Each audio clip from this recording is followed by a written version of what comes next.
মনোবীক্ষণ polyclinic, চিকিৎসার জগতে এক দশক। এখন এখানে সব বিষয়ে ডাক্তারবাবু এক ছাদের তলায়।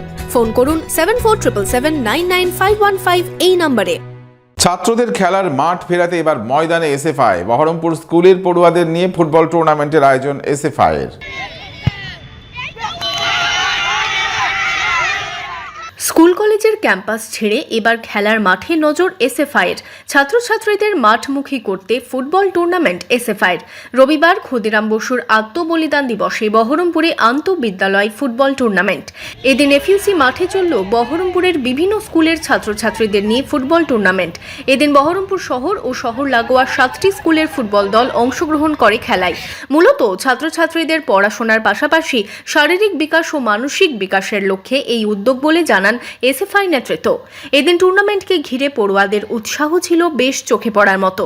খেলায় চ্যাম্পিয়ন হয় মধুপুর রাজা শশাঙ্ক মহারাজা বিদ্যাপীঠ।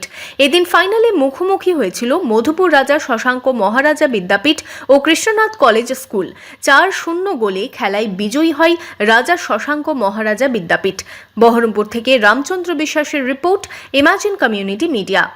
শহীদ ক্ষুদিরাম বসুর আত্মবলিদান দিবস প্রতি বছরই এই দিনটা আমরা এসএফআইগতভাবে প্রত্যেকটা লোকাল কমিটি থেকে শুরু করে জেলা কমিটি এবং আমাদের রাজ্য কমিটির ডাকে প্রত্যেকটা জেলায় লোকাল ইউনিট স্তরে এই প্রোগ্রামটা আমরা করে থাকি। তো আজকেও সেই তার অন্যথা হয়নি। আমাদের প্রথমে পতাকা উত্তোলনের মাধ্যমে, তারপরে শহীদ ক্ষুদিরাম বসুর প্রতিকৃতিতে মাল্যদানের মাধ্যমে আমাদের এই প্রতিযোগিতা, এই প্রোগ্রাম আমাদের শুরু হয়েছে।